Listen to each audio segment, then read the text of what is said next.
आज हम देखेंगे बायोलॉजिकल रिवीजन सीरीज के चैप्टर नंबर 6, मतलब हमारा एनाटॉमी ऑफ फ्लावरिंग प्लांट्स है ना। तो इसमें हमने देखा था, ये शुरू होता है कि हम जब भी हमारे प्लांट्स और एनिमल्स को देखते हैं तो हम उनमें फाइंड करते हैं similarities as well as variation in their external anatomy की एक्सटर्नल कैरेक्टरिस्टिक्स। उसके बाद था कि जब हम इन्हें अंदर से देखते हैं, मतलब कि इनकी एनाटॉमी को स्टडी करते हैं, तो भी हमें इनमें differences as well as similarities मिलती है। इसमें लिखा हुआ था कि हमारे जो स्पेसिफिक सेल्स होते हैं वो स्पेसिफिक पोजीशंस पे होते हैं और इसलिए अलग अलग फंक्शंस परफॉर्म करते हैं, मतलब कि हमें मल्टीसेलुलर एनिमल ऑर्गेनिजम्स में। फिर हमने प्लांट्स के बारे में देखा था, तो सबसे पहले इसमें हमने टिश्यूज को क्लासिफाई किया था। तो उसमें बेसिस था हमारा कि अलग अलग लोकेशन पे अलग अलग टिश्यूज प्रेजेंट होंगे जो कि अलग अलग फंक्शंस परफॉर्म करते हैं।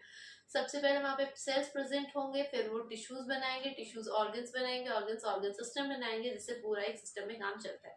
तो इसमें हमारे 3 टाइप्स थे। पहले था हमारा एपिडर्मल टिश्यू सिस्टम, उसके बाद था हमारा फंडामेंटल और ग्राउंड टिश्यू सिस्टम, और तीसरा था हमारा वेस्कुलर और कंडक्टिंग टिश्यू सिस्टम। सबसे पहले आता है हमारे एपिडर्मल टिश्यू सिस्टम। तो एपिडर्मल टिश्यू सिस्टम जो था वो, उसमें हमारे एपिडर्मिस आ रही थी, स्टोमेटा आ रहे थे, और एपिडर्मल अपेंडेजेस जैसे कि हमारे ट्राइकोम्स और रूट हेयर्स आ रहे थे। इसमें था कि हमारे जो एपिडर्मिस होती है वो आउटर मोस्ट पार्ट बनाती है प्लांट बॉडी का। इसके ऊपर एक क्यूटिकल की लेयर प्रेजेंट होती है जो कि मतलब की वैक्सी होती है, और ये हमारी रूट्स में जो क्यूटिकल होती है वो एब्सेंट होती है।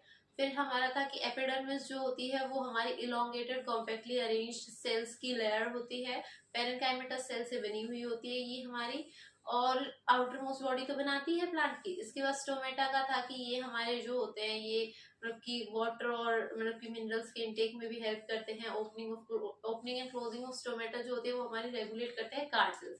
गार्ड सेल्स इनके प्रोटेक्शन का भी वर्क परफॉर्म करते हैं। ग्रासेस में डम्बल शेप्ड के होते हैं, और ये विद रिस्पेक्ट टू स्टोमेटल अपेर्चर ये बाहर मतलब कि आउटर तो थिक होते हैं और इनर आउटर हमारे थिन होते हैं और इनर हमारे थिक होते हैं। उसके बाद था कि इसके बाहर मतलब हमारे गार्ड सेल्स के आसपास जो भी एपिडर्मल सेल्स होते हैं वो हमारे मॉडिफाई हो जाते हैं, इलोंगेट हो जाते हैं और कन्वर्ट हो जाते हैं सब्सिडरी सेल में। उसके बाद हमारा स्टोमेटल अपैरेटस और हमारा गार्ड सेल्स और हमारे सब्सिडरी सेल्स मिलकर बनाते हैं स्टोमेटल अपैरेटस। उसके बाद था कि हमारा स्टोमेटल अपैरेटस बन गया। फिर हमारा बताया था रूट हेयर्स के बारे में। तो हमारे रूट हेयर्स बेसिकली यूनिसेल्युलर होते हैं और वाटर मिनरल के एब्जॉर्प्शन में हेल्प करते हैं। और उसके बाद हमारे स्टेम्स और लीव्स में हमारे ट्राइकोम्स प्रेजेंट होते हैं जो कि मल्टी सेल्युलर होते हैं, और ये ब्रांच और अनब्रांच हो सकते हैं, सॉफ्ट और स्टिफ हो सकते हैं, प्रोटेक्शन का भी वर्क परफॉर्म करते हैं, और इनमें था कि सेक्रेटरी भी हो सकते हैं। उसके बाद आ जाता है हमारा दूसरा वाला, मतलब कि हमारा फंडामेंटल या ग्राउंड टिश्यू सिस्टम। तो ये हमारे जो वेस्कुलर टिश्यू सिस्टम है, मतलब वेस्कुलर बंडल, और उसके अलावा हमारा एपिडर्मल टिश्यू सिस्टम। इसके अलावा सभी पार्ट्स हमारे बने होते हैं ग्राउंड टिश्यू सिस्टम से। इसमें हमारे 3 टाइप के सिंपल टिश्यूज आते हैं, पेरेन्काइमा, स्केलेन्काइमा, कोलेन्काइमा। पेरेन्काइमा जो होते हैं वो मेजॉरिटी ऑफ पार्ट्स बनाते हैं, जैसे कि हमारा cortex, pericycle, faith, medullary race, primary मतलब की लीव्स और रूट्स बना लेते हैं। और हमारे जो लीव्स होते हैं इनके ऊपर इसमें हमारी मॉडिफाई होके एज मेसोफिल सेल्स प्रेजेंट होते हैं।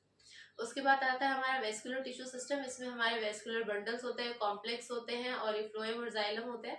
ये हमारे जब मतलब कि जब फ्लोएम और जाइलम के बीच में हमारा कैम्बियम प्रेजेंट होगा तो वो होती है ओपन टाइप ऑफ ग्रोथ, क्योंकि कैम्बियम की वजह से इनमें फ्यूचर टाइम में सेकेंडरी ग्रोथ हो जाती है। ऐसा हमारे डाइकोट्स में मिलता है। और मोनोकोट्स में क्या होता है कि कैम्बियम प्रेजेंट नहीं होता, मतलब नो फर्दर सेकेंडरी ग्रोथ, एक बार जितनी हो गई उतनी ही रह जाते हैं। उसके बाद इनमें था कि ये हमारे वो होते हैं एक क्लोज टाइप की हो गई। उसके बाद इसमें थे रेडियल, मतलब कि जब हमारे फ्लोएम और जाइलम डिफरेंट रेडियस में प्रेजेंट होंगे जैसे हमारे रूट्स में, तो ये हमारे रेडियल होती है। और कॉन्जॉइंट सिस्टम में क्या होता है कि एक ही रेडियस के ऊपर प्रेजेंट होते हैं, और एक रेडियस के ऊपर जब प्रेजेंट होंगे तो हमारा जाइलम बाहर की तरफ होगा और फ्लोएम अंदर की तरफ होगा। और ये हमारे लीव्स और स्टेम्स में देखने को मिलता है। उसके बाद हमने एनाटॉमी में देखा था सबसे पहले डाइकोट रूट के बारे में। तो सबसे बाहर होती है हमारी एपिब्लेमा। एपिब्लेमा के बाहर हमारी मतलब कि प्रोट्यूड करती है एपिब्लेमा हमारी in the form of unicellular root hairs. उसके अंदर होती है हमारी एपिब्लेमा के अंदर होती है हमारी कॉर्टेक्स लेयर, और कॉर्टेक्स लेयर में क्या होता है कि हमारी थिन वॉल्ड पेरेन्काइमेटस सेल से बनी हुई होती है। उसके अंदर होती है हमारी एंडोडर्मिस, और एंडोडर्मिस जो होती है वो हमारी सिंगल लेयर होती है और हमारी कॉन्टिन्यूस होती है, बैरल शेप्ड सेल्स प्रेजेंट होते हैं, और ये वैक्सी मटेरियल सुबेरिन से बनी होती है in the form of Casparian strips.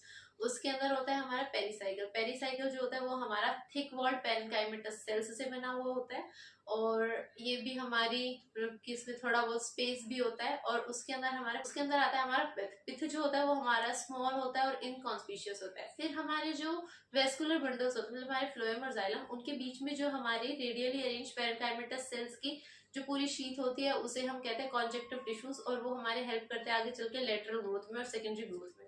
और उसके बाद था इसमें कि हमारे 2 से 4 हो सकते हैं ये, और हमारी जो कैम्बियम प्रेजेंट होती है इनमें, ये हमारी रिंग टाइप का अरेंजमेंट बनाती है। उसके बाद था कि जो हमारी एंडोडर्मिस होती है उसके अंदर का हमारा जितना भी पार्ट होता है, पिथ, वेस्कुलर बंडल्स और हमारी पिथ, वेस्कुलर बंडल, हमारा पेरिसाइकिल, ये हमारी स्टील का फॉर्मेशन करती है। उसके बाद आ जाते हैं हमारी मोनोकॉट रूट। इसमें सब कुछ सेम होता है एज डाइकॉट रूट, बस इसमें जो हमारे वेस्कुलर बंडल होते हैं वो ज्यादा होते हैं, मतलब कि जाइलम्स की पॉलीआर्च कंडीशंस होती है। और इसमें हमारी जो पिथ होती है वो लार्ज होती है, कॉन्स्पीशियस होती है, क्योंकि इसे सेकेंडरी ग्रोथ नहीं करनी होती आगे चल के। उसके बाद आ जाते हैं हमारी उसके बाद हमने देखा था कि हमारी डाइकोट स्टेम, इसमें सबसे बाहर होती है हमारी एपिडर्मिस, और उसके ऊपर हमारी क्यूटिकल्स की लेयर प्रेजेंट होती है, विच में बियर स्टोमेटा और ट्राइकोम्स। उसके बाद आती है, उसके अंदर हमारी आती है कॉर्टेक्स। कॉर्टेक्स जो होती है वो हमारी वेरी मतलब कि बहुत सारी लेयर से बनी हुई होती है। वो हमारी 3 लेयर्स में डिवाइड, मतलब कि 3 सब जोन्स में डिवाइड करते हैं। सबसे बार हाइपोडर्मिस। हाइपोडर्मिस जो होती है वो हमारी कॉलन काइमेटस सेल्स की लेयर होती है, और ये स्ट्रेंथ प्रोवाइड करवाती है हमारी स्टेम को। उसके अंदर आती है हमारी कॉर्टिकल लेयर। कॉर्टिकल लेयर जो होती है वो उसमें हमारे पेरेन्काइमेटस सेल्स होते हैं, थिक वॉल्ड होते हैं, और इनमें लार्ज इंटरसेलुलर स्पेसेस होते हैं। सबसे अंदर आते हैं हमारे कॉर्टेक्स में एंडोडर्मिस। एंडोडर्मिस की जो सेल्स होते हैं वो रिच इन स्टार्च शीट, इसलिए इसे स्टार्च शीट भी कहते हैं। उसके बाद इसमें आ जाता है हमारा पेरिसाइकिल। पेरिसाइकिल जो होता है वो प्रेजेंट होता है in the form of semilunar patches of sclerenchymatous cells. उसके बाद हमारी पिथ आती है। पिथ जो होती है वो लार्ज मतलब की पिथ जो होती है वो हमारी surrounded by large ground tissues of parenchyma. उसके बाद था कि इसमें जो हमारे वेस्कुलर बंडल्स होते हैं उनके बीच में हमारे रेडियली अरेंज लेयर्स होते हैं पेरेन्काइमेटस सेल्स की, जो कि फॉर्मेशन करती है हमारे मेडुलरी रेस का, है ना। उसके बाद था कि इनमें जो हमारे वेस्कुलर बंडल्स होते हैं वो अरेंज होते हैं इन फॉर्म ऑफ रिंग, और रिंग अरेंजमेंट जो होता है वो कैरेक्टरिस्टिक फीचर होता है हमारे डाइकोट स्टेम्स का। और एक चीज थी कि इनमें जो ग्रोथ होती है वो हमारी कॉन्जुएंट होती है, ओपन होती है, और विद एंडाश प्रोटोजाइटम। उसके बाद हम देखते हैं मोनोकोट स्टेम के बारे में। मोनोकोट स्टेम में हमारी जो ग्रोथ होती है वो होती है कॉन्जेंट और क्लोज टाइप की, और इसमें हमारा रिंग अरेंजमेंट नहीं होता, और हाइपोडर्मिस स्केलेनकाइमा से बनी हुई होती है।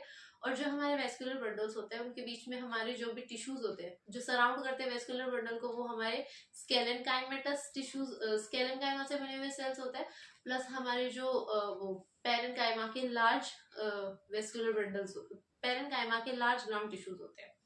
उसके बाद हमने देखा था लीफ के बारे में। तो सबसे पहले था इसमें डाइकॉट लीफ। डाइकॉट लीफ के बारे में था कि इसमें हमारे दो, मतलब कि जब हम मिड वेन से इसे काटते हैं, मिड रिब से काटते हैं, तो 3 पार्ट देखते हैं। एक होता है हमारा एक होता है मीजोफिल, और एक होता है हमारा एपिडर्मिस, और एक होता है हमारा वेस्कुलर बंडल। सबसे पहले आता है एपिडर्मिस। एपिडर्मिस में इसे 2 पार्ट्स में डिवाइड किया जाता है। एक होता है हमारा एडेक्सियल, एक एबेक्सियल। एडेक्सियल हम ऊपर वाले को कहते हैं, एबेक्सियल नीचे वाले को कहते हैं। और इन दोनों के बीच में, मतलब इन दोनों में ही हमारा कॉन्स्पिशियस क्यूटिकल्स प्रेजेंट होते हैं। और उसके बाद था कि हमारे एडेक्सियल में कम स्टोमेटा प्रेजेंट होते हैं, लैक भी कर सकते हैं, और हमारे एबेक्सियल में ज्यादा हो जाते हैं एज कम्पेयर टू एडेक्सियल।